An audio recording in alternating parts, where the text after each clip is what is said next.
नमस्कार यहाँहरू सम्पूर्णलाई हाम्रो यस स्टक मार्केट नेपाल युट्युब च्यानलमा र आज हामी फेरि पनि एउटा नयाँ इन्डिकेटर टेक्निकल एनालाइसिस गर्नको लागि अत्यन्तै उपयोगी नयाँ इन्डिकेटर एकदमै चलेको वर्ल्ड वाइड एकदमै चलेको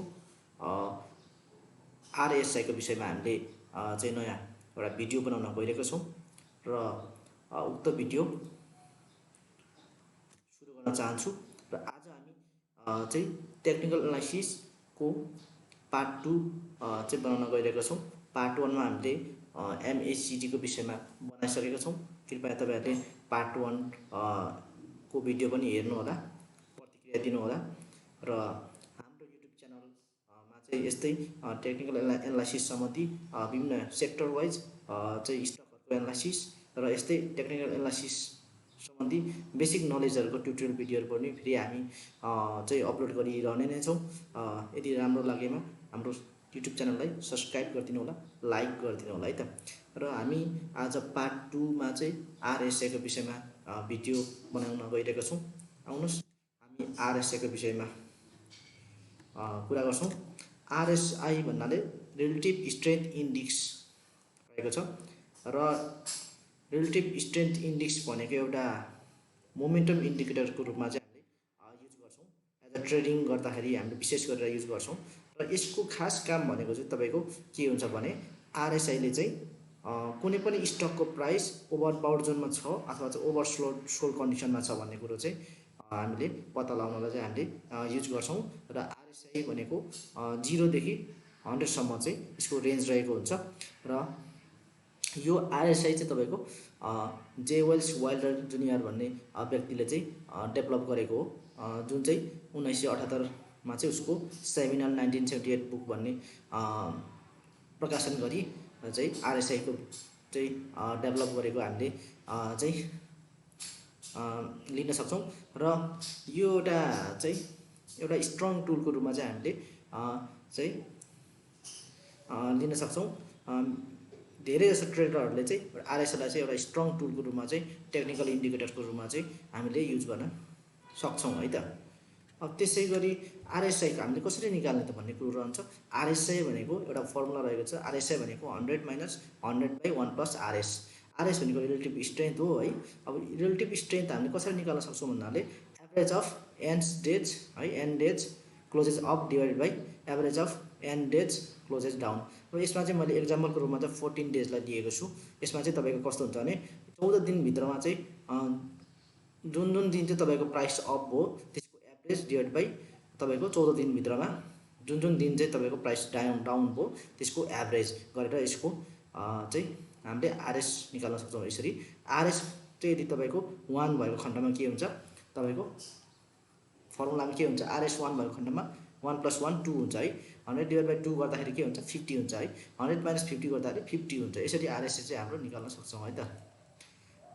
त्यसै गरी रहेको छ मैले तपाईहरुलाई चाहिँ RSI को चाहिँ पनि मैले तपाईहरुलाई भनिसके। रेन्जको विषयमा भने मैले रेन्ज भनेको 0 to 100 हुन्छ है त। अब यसमा एउटा मिड पोइन्ट भनेको 50 रहन्छ है त। र तपाईहरुले म के भन्न चाहन्छु भने 50 भन्दा तल गयो भने के हुन्छ RSI को भ्यालु, 50 भन्दा तल गयो भने बियरिश जोन भनेर हामीले एउटा वर्गीकरण गरेका छौँ है त।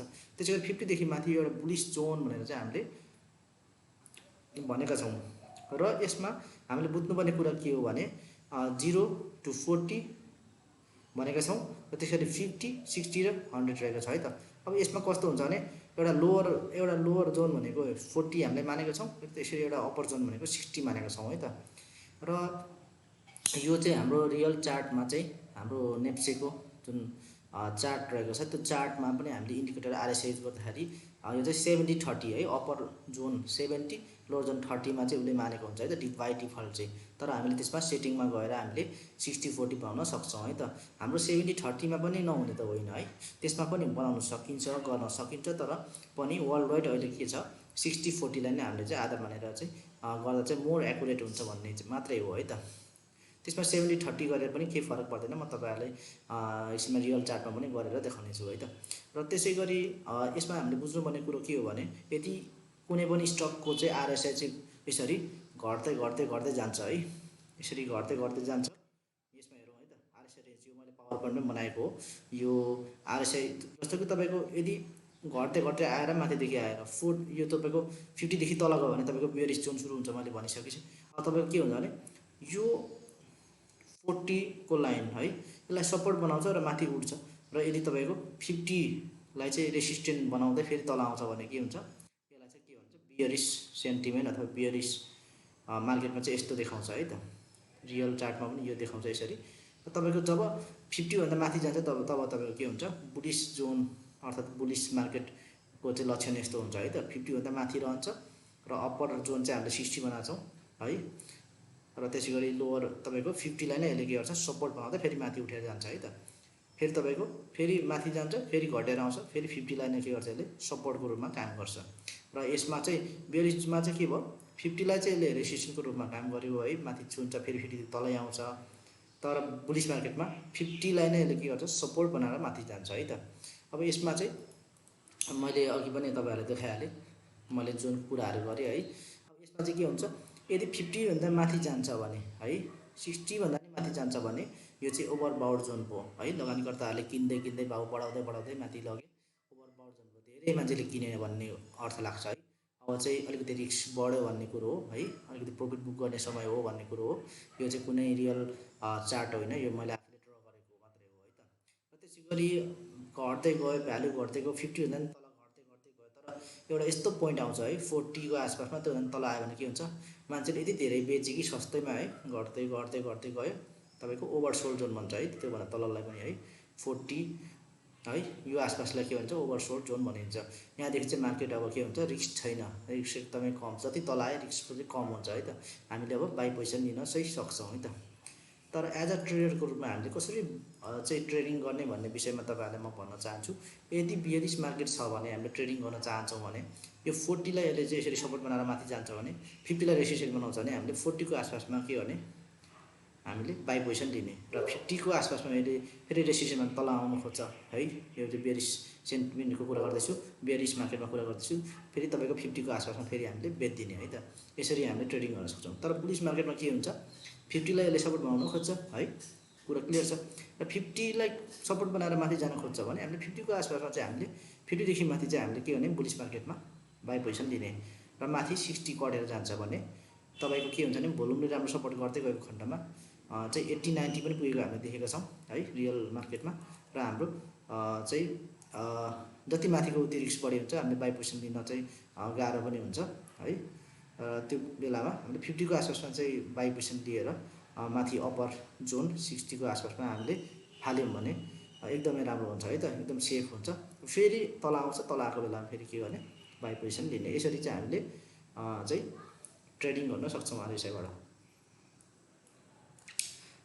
र तपाईँहरूलाई म यो रियल चार्टको एकचोटि RSI है, RSI को विषयमा म रियल चार्टमा पनि तपाईँहरूले म देख्न चाहन्छु है, देखिरहनु भएको होला तपाईँहरूले।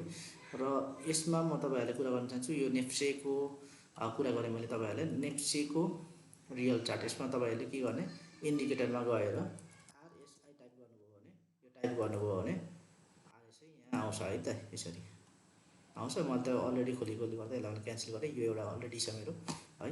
अहिले रिसेन्ट RSI भनेको तपाईँको 64 छ है त, 64 छ। र मैले तपाईँहरूलाई RSI को विषयमा कुरा गरेँ। RSI भनेको मैले एउटा यो आफैले ड्र गरेको हो है त, लाइन 50 मा। र तपाईँको के छ अहिले यसरी 50 देखि नै तपाईँको थोरै करेक्सन, डिप करेक्सन गर्दा तल आएको मात्रै हो। अब प्रायः जस्तो मार्केट के हुन्छ, बुलिस मार्केटमा 50 देखि माथि नै रहन्छ है त, 50 देखि माथि नै रहन्छ। 50 लाई पनि तपाईँको यसले के गरेको छ, सपोर्ट बनाएर माथि गएको छ है त है। 50 लाई सपोर्ट गरेर माथि गएको छ, यो आसपासमा चाहिँ बाई पोजिसन लिने है त। फेरि तपाईँको यो आसपासमा बाई पोजिसन लिने है। अब यसरी चाहिँ हामीले चाहिँ ट्रेडिङ गर्न सक्छौँ। यो चाहिँ एउटा नेप्सेको भयो है। अब त्यसै गरी मैले चाहिँ यो चाहिँ स्टक वाइज एउटा इक्जाम्पलको रूपमा मात्रै लिएको छु यसमा चाहिँ। र यो NMB MF को मैले तपाईँहरूलाई इक्जाम्पल दिएको छु। अब यसमा अस्ति चाहिँ म्याक्रोको चाहिँ ब्याड न्युजले गर्दाखेरि चाहिँ एकदम करेक्सन आएर तल आएको थियो है त। तर तपाईँको के भयो, अब 50 लाई चाहिँ रेजिस्ट्रेसन बनाएर गइरहेको थियो। तर के भयो, अब 3 चोटि जस्तोमा चाहिँ तपाईँको यसले ब्रेकआउट दिएर माथि गयो है त। माथि गएपछि तपाईँको के गर्यो, अब फेरि यो पोइन्टमा चाहिँ टर्निङ पोइन्ट भयो क्या, यो पोइन्ट चाहिँ तपाईँको जुलाईहरुमा चाहिँ के गर्यो ब्रेकआउट दिएर माथि गयो र फेरि तल आयो तर त के भयो 50 लाई नै अहिले सपोर्ट बनाएर यो फेरि माथि गएको छ है त एकदमै राम्रो भएको छ यो पोइन्टतिर यो आसपासमा चाहिँ बाइ पोजिसन लिने जसले लिने भयो उहाँले एकदमै राम्रो हुन्छ है त यसरी चाहिँ हामीले चाहिँ एउटा ट्रेडिङ स्ट्राटेजीको रूपमा चाहिँ आरएसआईलाई लिन सक्छौँ एकदमै मैले तपाईँहरूलाई चाहिँ बेसिक कुराहरू मात्रै भनेको छु है त त्यसै गरी यो सिबिबिएलमा पनि हेर्न सक्छौँ हामीले सिबिबिएलमा पनि चाहिँ यो यो यो तपाईँको एकदम बुलिसमै छ है र यो अलिकति सानो करेक्सनले गर्दाखेरि तल आएको है त तैपनि यसको माइक्रोको ब्याड न्युजले गर्दा तल आएको हो फेरि तपाईँको 50 लाई यसले ब्रेकआउट दिएर माथि गइसकेको छ है त फेरि आए पनि तपाईँको के हुन्छ 50 मै चाहिँ तपाईँको सपोर्ट बनाएर फेरि माथि जान्छ है त यसरी चाहिँ हामीले आरएसआईलाई चाहिँ युज गरेर चाहिँ ट्रेडिङ गर्न सक्छौँ यो एकदम बेसिक कुराहरू हो अन्य आरएसआईको डाइभर्जेन्सको कुराहरू अन्य विभिन्न स्ट्राटेजीहरू कम्बिनेसनमा चाहिँ हामीले पनि एक वा दुई भन्दा बढी इन्डिकेटरहरूलाई चाहिँ हामीले कम्बाइन गरेर पनि हामीले एकदम स्ट्रङ चाहिँ एउटा ट्रेडिङ को रूपमा चाहिँ इन्डिकेटरको रूपमा चाहिँ हामीले युज गर्न सक्छौँ त्यसमा आरएसआई पनि चाहिँ एकदमै बढी युज हुने चाहिँ इन्डिकेटरको रूपमा चाहिँ हामीले चिन्छौँ र आज मैले आरएसआईको विषयमा यति नै भने केही कन्फ्युजनहरू छ भने तपाईँहरूलाई लागेको मनमा लागेको केही कुराहरू छ भने तपाईँहरूले हाम्रो कमेन्ट बक्समा गएर यस भिडियोको तल गएर कमेन्ट बक्समा गएर तपाईँहरूले कमेन्ट गरिदिनु सक्नुहुन्छ है त र यस्तै भिडियोहरू चाहनुहुन्छ भने तपाईँहरूले के सम्बन्धीको भिडियोहरू बनाउने तपाईँहरूले कमेन्ट गर्नुहोला म उक्त कमेन्टको आधारमा म चाहिँ अन्य भिडियोहरू पनि लिएर आउने नै छु र त्यति दिनसम्मको लागि चाहिँ म बिदा हुन चाहन्छु हवस् त भिडियो हेरिदिनु भयो त्यसको लागि धेरै धेरै धन्यवाद भन्दै बिदा हुन चाहन्छु धन्यवाद सम्पूर्णलाई